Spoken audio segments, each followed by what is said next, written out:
Hi, this is John Hersey with another contagious leadership tip. And it's actually not a tip. I just want to have a conversation about this challenging environment that we're in business.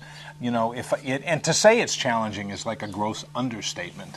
But I want to have a conversation about one of the impacts that it's having, and it's called stress. You know, as if there's not enough stress in our life. But I also wanted to point out to you, please take note. I'm outside. I'm in my yard.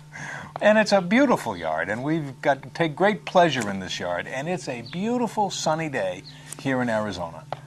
And I want to understand, I wanted to do that and shoot this video out here to underscore the notion that you know, too many of us have looked at these challenges in the economy, these fluctuations in the economy. We've said the way that we're going to get through this is to work harder and harder and harder and more hours and more hours and more hours. And all we're really doing is creating more and more stress. We're taking it on ourselves, and it's impacting the people we work with, and it's impacting our customers because they can see in our eyes that we're stressed. And that causes fear, uncertainty, and doubt. FUD monsters, fear, uncertainty, and doubt. Can you hear the planes going on overhead? Don't interrupt me. I'm on a roll here.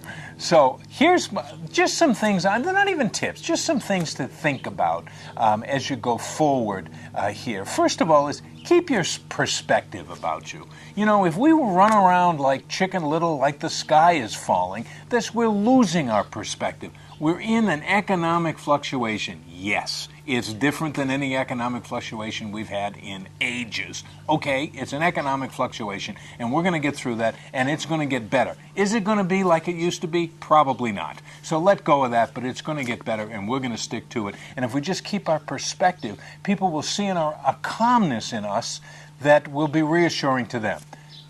Tip number 2 or thought number 2, stay fit. You know, so many people are making discretionary choices about fitness in these difficult and challenging times. I know for a fact. I work out every day, and I'm up at my gym at 5:30 in the morning, and there's fewer people in that gym today than there used to be 2 years ago. People are making those discretionary choices, and it's a mistake because the less we work out, the more stressed we become. The more stressed we become, the more people can see it in our eyes and in our behavior. And we're not productive. We're counterproductive. So do whatever you have to do. If you can't belong to a gym, then go walk or go hike or go bike or do something to stay fit and put some vibrancy in yourself. Third thing to think about is during these kinds of challenging times, oftentimes we take things on ourselves. We put it all on our shoulders. Come with me. I'm the one that's going to get us through this. And we sort of hunker down and we don't ask people for help. Man, that's a huge mistake. And I've been one that's been guilty of that for over the course of my career. You know, it's occurred to me recently because I've really been practicing asking for help. It's amazing how many people are not only open to and willing, but enthusiastic about helping you out if you'll just ask. So don't take it on yourself. Open up. The fourth piece is to accept feedback and criticism. Oftentimes we'll get more inside of ourselves here, and we get more worried about feedback and criticism, and we take it as sort of a personal affront. Feedback and criticism is going to help us become better. So don't be sensitive to it. Let go of that, for crying out loud, and just take it on, and you'll feel better, and you'll be better, and you'll impact people in a positive way if you just take that feedback and criticism for what it is. It's not personal. It's just feedback and criticism. Fifth point is try reorganizing your life or something in your life. Go clean the garage. Look at things that have been incomplete in your life and go complete them. Change up your schedule. You know, recently I've told you that I work out every day. And during the week, I'm up at 5 o'clock in the morning to do it. And now on Tuesdays and Thursdays, I don't go to the gym until 9. And because there's a class that I want to take, a spinning class that I want to take, and it's not available early in the morning. So I've done that, and it's really changed. It's very refreshing. You know, I still get up at 5. I still do some activities. I read. I do some other things before I go to the gym. But it's very refreshing, and I'm rather enjoying it by reorganizing your life. What area of your life can you reorganize? If you work out in the morning, work out at night.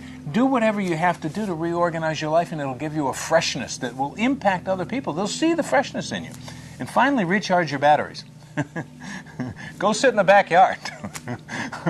Now, not all of you live in Arizona like we do. I know it's snowing in Boston today.